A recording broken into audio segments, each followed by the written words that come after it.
What up, Cavs Nation? I'm your host, Ethan Sayers, and I'm back with another episode of the Wine and Gold Talk podcast. It's me and Chris Fedor today, Cavs beat reporter, and we are coming to you with the official announcement of who the Cavs will be playing in the first round of the playoffs. It will be the Miami Heat. They beat the Atlanta Hawks 123-114 in the final game of the play-in tournament for the Eastern Conference on Friday night. We obviously all know. Let's go.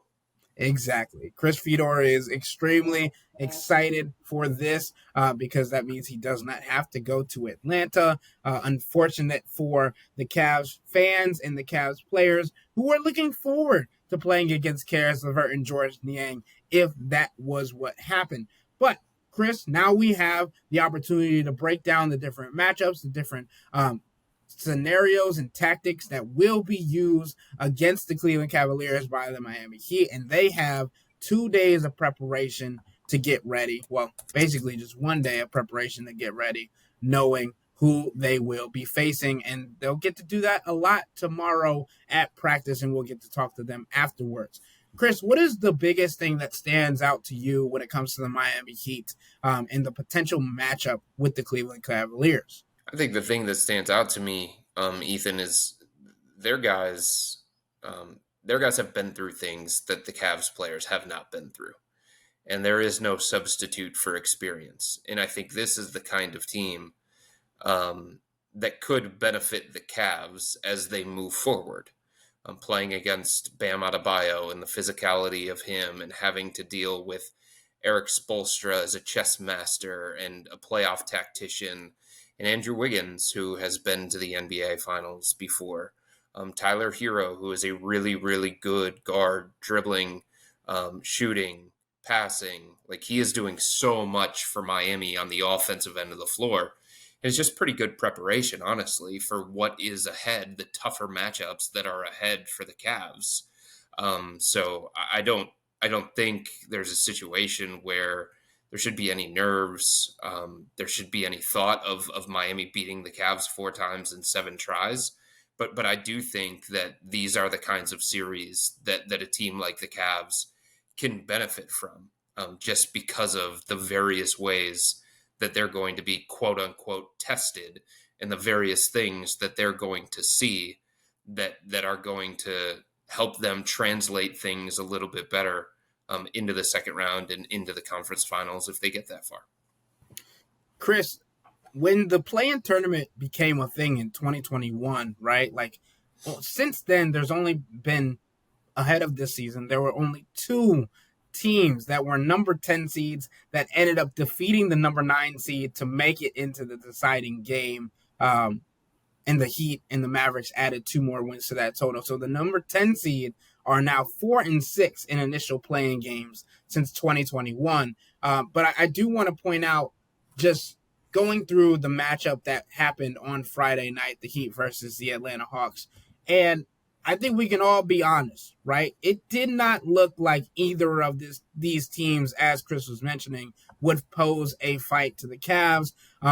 One, because I think everybody had figured that, well, outside of the odds bettors who had Atlanta as the favorite on their home court, I think Miami was a team that people looked at and were like, they have the pieces to take down this team, and they have the pieces to take down the Atlanta Hawks. But I do think that just the overall outlook, the overall having to play as many games in the play-in tournament to get this far, it adds wear and tear to the body, right? It adds things that you have to take in mind into the conditioning of these players. And sure, the mindset is going to be there as they face the Cavs on Sunday at Rocket Arena for the first game of the Eastern Conference first round of the playoffs. But I think it's extremely important to note that this game didn't feel very competitive until like the fourth quarter, right? The Miami Heat had a big lead, and then they let Atlanta come all the way back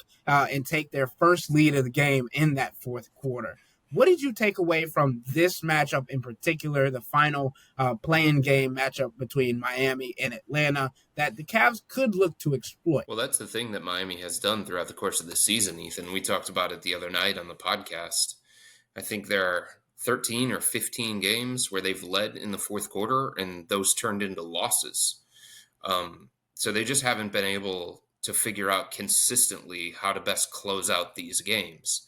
And look, part of that is because of everything that went chaotic with Jimmy Butler. Jimmy Butler was their closer. Jimmy Butler was the guy that they went to in late game situations, either to create for himself or create for others. So now all of a sudden you start changing the roles and the responsibilities of some of these guys on the fly. And sometimes Bam Adebayo is not comfortable in those situations, having to create on his own. Sometimes, the defense is going to send multiple defenders on Tyler Hero and take the ball out of his hands, and he's not as equipped to deal with that kind of strategy because it's a new thing for him. Because Davion Mitchell, has been in and out of the lineup, in and out of late game situations because, Andrew Wiggins is not the best ISO creator on his own. So I think part of that had to do with the fact that they lost Jimmy and they kind of lost a fabric of their team, especially in late game situations. But you saw that. You saw that against Atlanta. Atlanta was able to erase a 17-point deficit. Atlanta was able to reclaim the lead in the fourth quarter. At one point, through the first six quarters of the two playing games, Miami never trailed. So there was like a level of consistency that they were showing at various points during this play-in tournament until the fourth quarter, which has been a bad habit for them. And if you just translate it over to a potential Cavs series, what's one of the things that the Cavs have been best at this year? Taking a lead in the fourth quarter, closing those games out. They have been one of the best fourth quarter teams in the NBA. Did they have slippage in the second half of the season? Yes, they did. Did Darius Garland have some inefficiency in certain games down the stretch of the season? Yes, they did. But Darius is in the conversation for Clutch Player of the Year. Darius was one of the best fourth quarter performers. And the Cavs, as a team, statistically, were one of the best fourth quarter teams in the NBA. So that is a clear thing where you look at it and say, one team, it's their weakness. The other team, it's their strength. Should be advantage Cavs, right? Then you start looking a little bit further into this matchup and you look at how Miami handled everything throughout the course of tonight's game against Atlanta, and the guys that they played, the guys that they had to give big minutes to, because that's just how they're constructed. They basically play a 7-man rotation. Yeah, there are a couple of guys that, depending on the matchup, depending on the situation, Kyle Anderson, Duncan Robinson, however the game is going, whatever it is that Miami believes it needs in a particular lineup, they'll go to those guys. But it's basically a 7-man rotation. So now you look at the Cavs and you say, well, they can go 10 deep, right? They can wear down Miami. They don't have to ask as much from their main guys in a series against the Heat. So if you start looking at the different areas, well, advantage Cavs when it comes to the bench significantly. So you start just like breaking it down that kind of way based on what you've seen from Miami throughout the course of the season. And of course, what they showed in these two playing games. And you say, well, there are two spots immediately that jump to mind that are advantage Cavs that they should be able to exploit. Chris, just to go a little bit more in depth on the play-in tournament history that was made, I mentioned the initial games and how teams are now that are the 10th seed are now just 4-6 in those initial contests. The Miami Heat are the first team in NBA play-in tournament history to win both of those games as a number 10 seed and get into the playoffs. So, yes, we've talked a lot about how they have this playoff pedigree. They have the ability to change the turn and change the tone of any given series based on what is going on the floor. Obviously, a lot of that had to do with Jimmy Butler, but they're still trying. It kind of feels, and this is there's major differences, obviously, but it feels like the Cavs trying to separate themselves from the LeBron James era and the Miami Heat trying to separate themselves from what Jimmy Butler was able to accomplish in that part of his career, right? And obviously there's different levels to it, but it feels eerily similar when you talk about how they're trying to find a way to close out these games, as you mentioned, and they're also trying to figure out how they can just create an environment and a culture that is based on winning without one of their most winningest players on the floor at all times. And as I was mentioning with the conditioning and as I was mentioning with just how many minutes these guys had to play tonight, it was also an overtime game. So Bam Adebayo played 44 minutes. Andrew Wiggins played 43 minutes. Tyler Hero played 44 minutes. And then you go to their bench, and Haywood Highsmith played 40 minutes, and Davion Mitchell played 40 minutes. And I know we've talked about the bench units for both teams, but we also mentioned on a different podcast about Davion Mitchell being an irritant, being a guy that can kind of get into the fire of what the Miami Heat culture is in the playoffs and catch fire when he needs to. He had back-to-back triples that were huge. He was 4 of 9 from deep for 16 points, and I think it's important to note that it was more so his defensive effort that kept him on the floor rather than the shot making, and how that could be looked at for an opportunity for Eric Spoelstra to use that against the Cavs as the point of attack defender against one of their two guards in Darius and Donovan. But I think we can all agree that Darius and Donovan are not Trae Young and are going to be able to do different things better than what Trae was able to do, especially in a night where he didn't get it going until, as Chris mentioned in a later podcast, they kept it close and Trae Young did what Trae Young does. Yeah, Ethan, I just think there are certain teams across the NBA that no matter the situation that they're in, no matter the inconsistencies that they've shown, no matter the record, you just have a level of respect for them and for what they've done. And Miami's that kind of team. There's just more respect that I had for Miami than a team like Atlanta. They have Eric Spoelstra, a champion. That guy in a 7-game series, like that's the kind of guy that can throw things at you that, take you out of rhythm, that make you uncomfortable.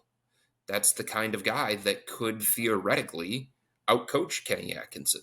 We'll see. We'll see what happens, right? But he could.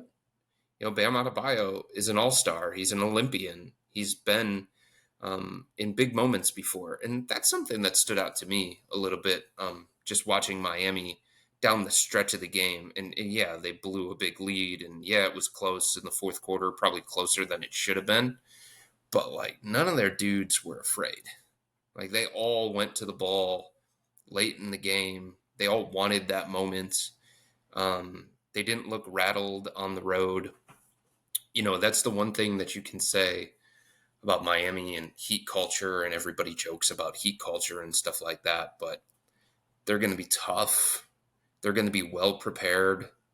They're going to be physical. They're going to be defensive minded, and they're just not going to be afraid because they're built that kind of way. So, yeah, they haven't been good this year. Their record stinks. There's a reason why they were in the play-in tournament. I'm not trying to convince anybody that they actually have a shot to pull this upset. I'm just saying, there's a level of respect, and I think the way that the Cavs phrase it is appropriate fear.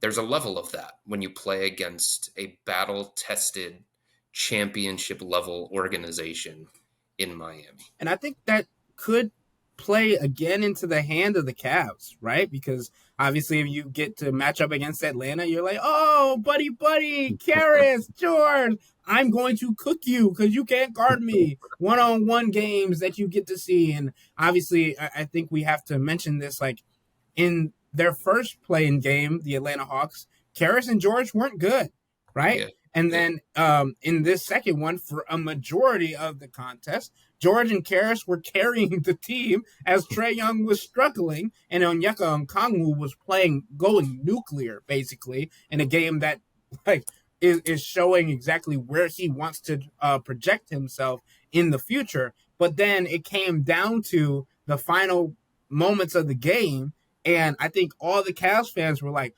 That's the George Niang I know. That's the Karis LeVert I know. And going back to my original point, I think the fact of the matter is there is that fear, that appropriate fear of the Miami Heat, and the Cavs are not going to play around because they understand what they're capable of. I think if you would have had the opportunity to play Atlanta, they toy around a little bit. I still Mm-hmm. think they sweep them, but I think now it's more like, okay, now we have to lock in. Kenny Mm-hmm. Atkinson's going to have a different mental approach. And this gets into my next question for you, Chris, but it actually comes from one of our subtexters who's been asking this question, kind of projecting that the Cavs were going to get to face the Miami Heat in the in the playoffs in the first round. Anu from Frisco, he says, "Hey guys, how much zone versus man defense do you expect in the playoffs? What was the percent zone in the regular season versus what you expect in the playoffs? As game slows down in the playoffs, so you expect more or less zone defense." And I think this is the perfect series where we talk about Kenny Atkinson, who uses a lot of zone, but has also talked about Eric Spoelstra, who is like the king of zone usage when it comes to coaches around the NBA. Chris, I know you have more detailed information on the percentage of zones usage this year. Let the fans know what you got. Yeah, I just will put it this way. Throughout the course of the regular season, the three zone heaviest teams in the NBA were Cleveland, Philadelphia, and Miami. So when you talk about two of those teams matching up in a 7-game series, and an understanding that there are some deficiencies within Miami's defense when it comes to dealing with everything that they're going to have to deal with when it comes to the Cavs offense. I mean, even Tyler Hero said it on the court following the game.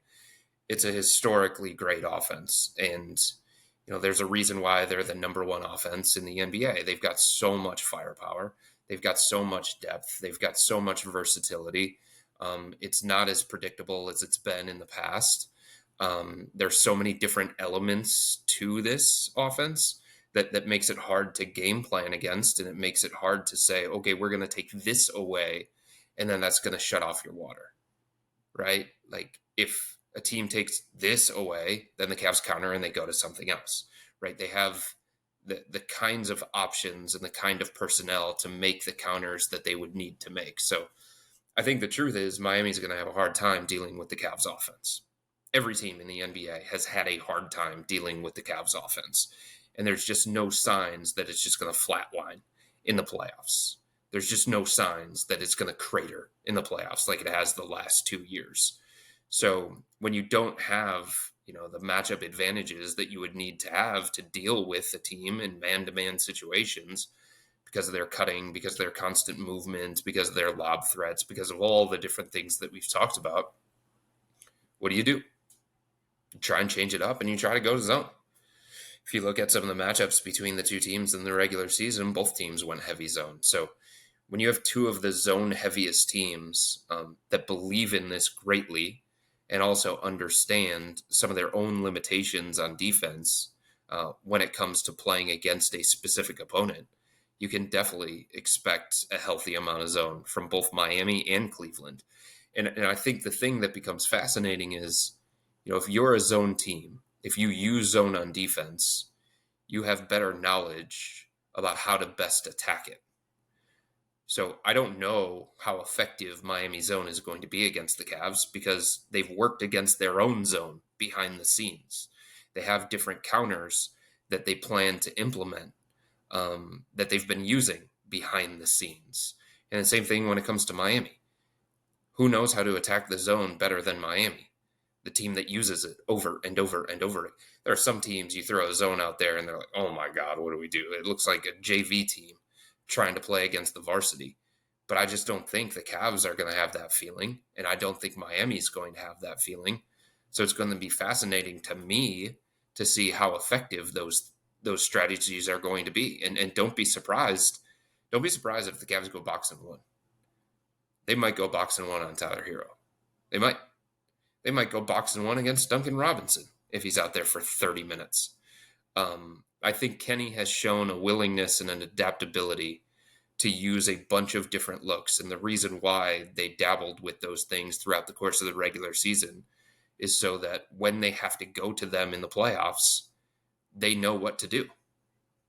They know how to approach that.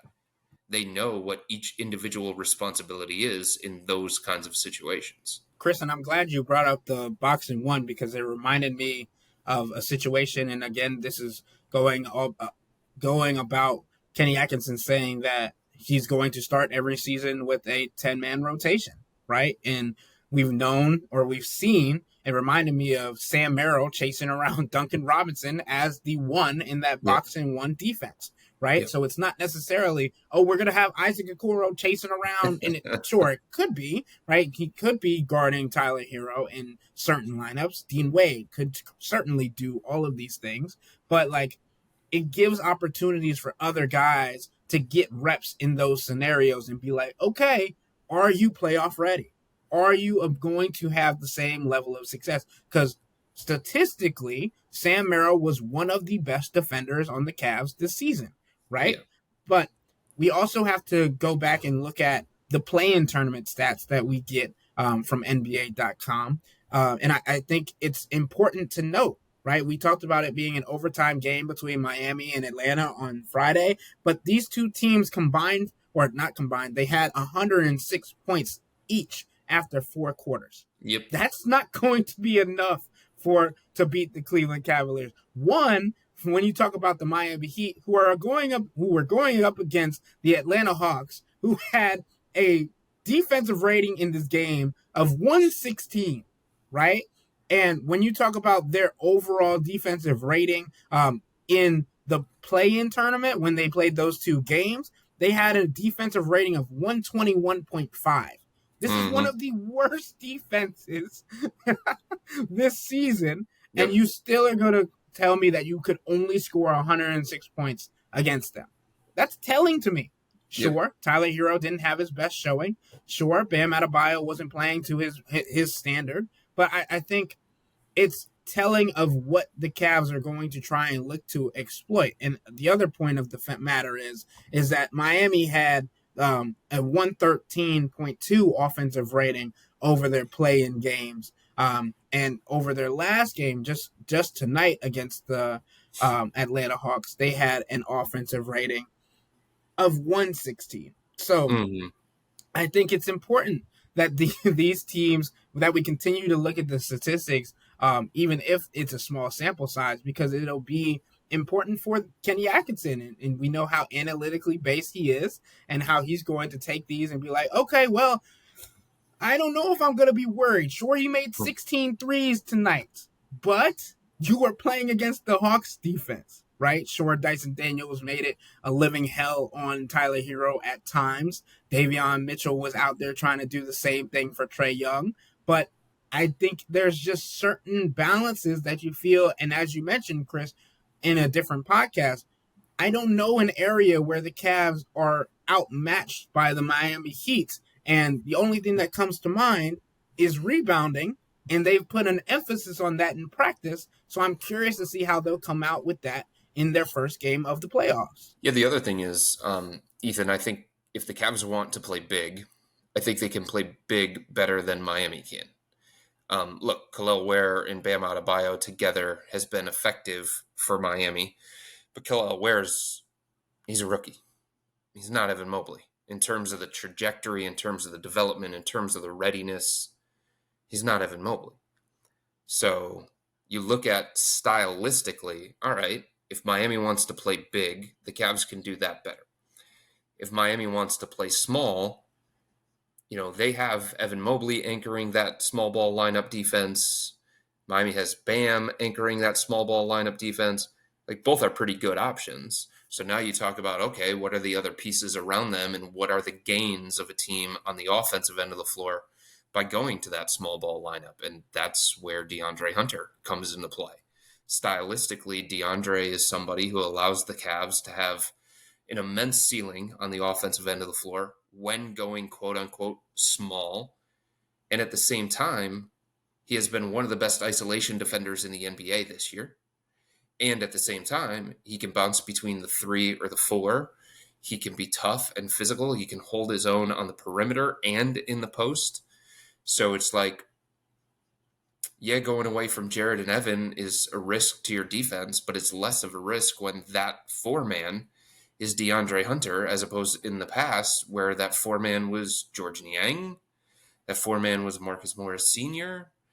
So if you want to go small, if Miami decides, hey, like, we don't have the advantage with Ware and Bam together, let's try and go a little bit smaller. I think the Cavs can do that better than Miami too. So I just don't know the places where Miami can consistently exploit the Cavs.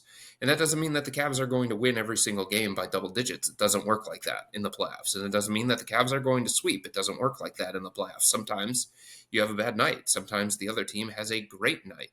But from a matchup perspective, there are just so many different things that you look at and you point in the direction of the Cavs. And that's what happens when you're talking about a 64-18 team. That's what happens when you're talking about a more complete, more consistent basketball team with better habits that have been built throughout the course of the regular season. So I keep looking at this, and Ethan, we've talked on this podcast, one of the prerequisites to dealing with the Cavs and being competitive with them, you better have a high octane offense. You better have a diverse offense. You better be able to win a 3-point shooting contest. Miami was bottom 10 in the NBA during the regular season in offense. And this just isn't a situation where the Cavs offense is so flawed that it's like, okay, but they're just going to make it a defensive slugfest. Yeah, that's worked in the past against the Cavs, but this offense is not last year's offense. So it's like, if Miami is more comfortable in a lower scoring game, more of a defensive minded game, okay, that's fine. But the defense that you have to play is against the best offense in the NBA. It's not against the Chicago Bulls. It's not against the Atlanta Hawks. It's against a deep, talented, diverse Cavs offense. And I just don't think teams are going to consistently win a low-scoring game, because I don't think the Cavs offense is going to be in too many of those low-scoring games the way that it was in the past. And Chris, you mentioned the highest scoring offense of the Cleveland Cavaliers and having to maintain that as the opposition. I mean, Davion Mitchell had 4 threes tonight. I don't know if you can count on him to have that for the Miami Heat, right? I just looked at his game log. It looks like there's 8 games this season during the regular season where he had 3 or more triples from beyond the arc. So I think you have to take these things into account, right? We talked about the 16 three-pointers that the Miami Heat made tonight against Atlanta. 9 of those came from Tyler Hero and Davion Mitchell.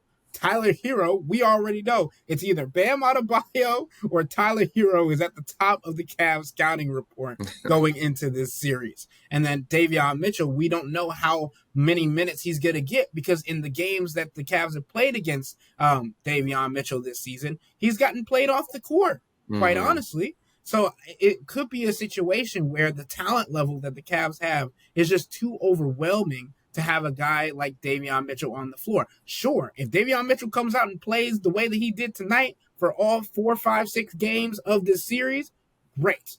But that is super unrealistic, and that's just me being extremely honest about the situation. The other portion that I wanted to mention that you talked about was going big, going small, going to Evan Mobley as the sole man 5. I think if Eric Spoelstra goes to Bam Adebayo as the lone big man on the floor, I think the Cavs are excited about it, because they pull him out to the perimeter and you give more space to the guards to work. And now with Evan Mobley being able to shoot out there, he's more of a threat.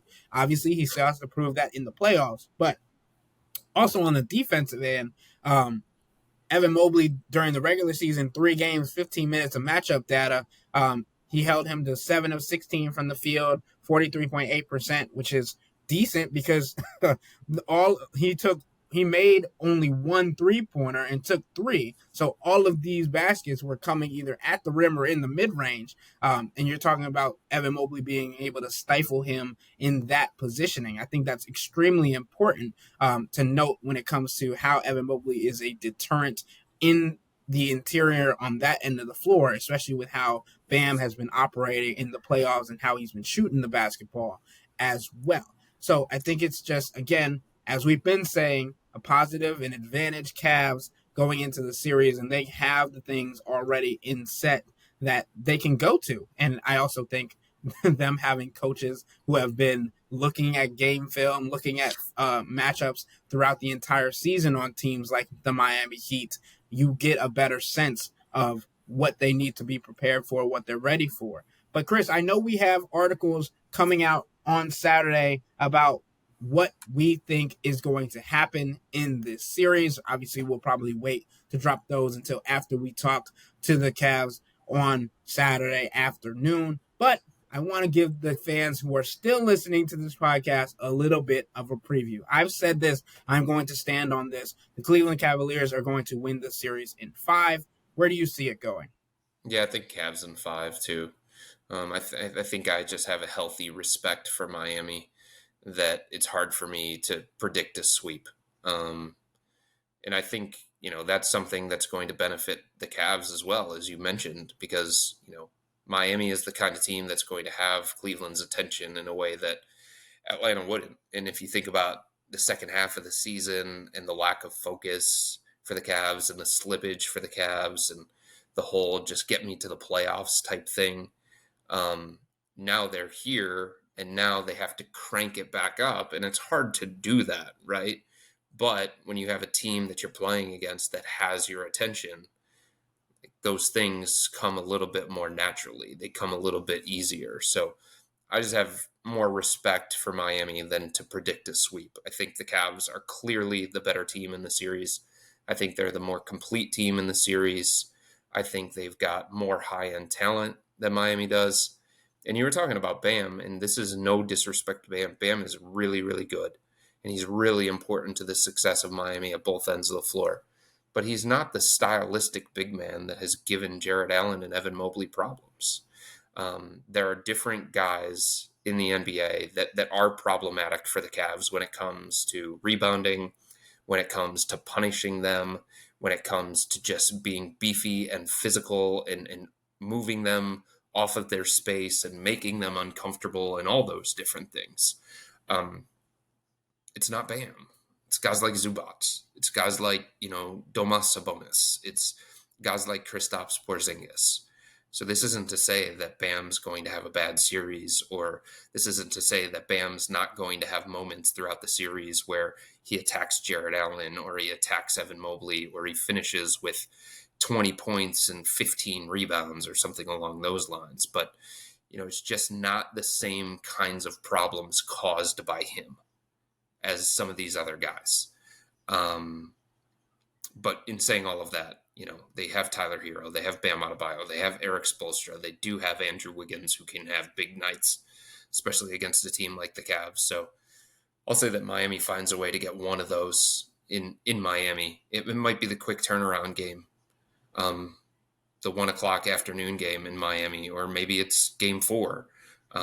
It's very hard to close out a series, especially on the road. So maybe Miami finds a way back against the wall, all the pressure on the Cavs, in front of their home fans for maybe the last time all year, and Miami finds a way to get game 4. But I don't expect it to go any further than 5. I'd be surprised if it goes 6. Yeah, Chris, I have the Cavs losing game 3 when they get to Miami. Their first kind of change of scenery and not being with their home fans, and then they lock back in for game 4. So that's probably the only difference that I have in that. But we were mentioning the matchup between Bam and Evan Mobley, and I want to end with this, right? The statistics when it comes to the matchup data with Evan Mobley as the offensive player and Bam Adebayo as the defensive player. Bam has matched up with Evan for around 11 and a half minutes of matchup data per NBA.com. And Evan is 6 of 11 from the field, 54.5% from the field, and he's only taken 2 threes. So still being able to get into the body of Bam, I think that is a testament to exactly what you were talking about, Chris. Like this is a matchup where Evan Mobley feels like he can go into the chest. He's not that much smaller than Bam Adebayo when it comes to strength-wise. He feels like he can attack the basket and be dominant in that fashion. But I also think just the threat of him pulling Bam out of the paint, especially if he's the lone big man, is something that Kenny Atkinson and the Cavs will look to exploit if Eric Spoelstra ends up deciding to go with that. Because again, as we were saying, the Cavs can go to two bigs better than the Miami Heat can. So I think that covers all of our bases. Cavs in 5, and I think it's going to be a lot of fun to just be in Rocket Arena on Sunday for the first playoff game. All the stuff that's going to go on during the game, around the game. The city has already started putting up all of the things around the city for them to celebrate just the playoffs being in town. And I think that's the biggest portion of it. Again, the storytelling aspect, the people person aspect, you get to see how excited the people who have lived here their whole lives get to be about a team that has been just as good, if not better in some areas, as the last time the Cavs won a championship. But with all that being said, that'll wrap up today's episode of the Wine and Gold Talk podcast. But remember to become a Cavs Insider and interact with Chris, me, and Jimmy by subscribing to Subtext. If you want to be like a new and get your questions answered on the podcast and get a shout out as well, this is where you can have your voice heard, your questions answered by subscribing to Subtext. So sign up for a 14-day free trial or visit cleveland.com/Cavs and click on the blue bar at the top of the page. If you don't like it, that's fine. All you have to do is text the word STOP. It's easy, but we can tell you that the people who sign up stick around because this is the best way to get insider coverage on the Cavs from me, Chris, and Jimmy. This isn't just our podcast. It's your podcast. And the only way to have your voice heard is through Subtext. Y'all be safe. We out.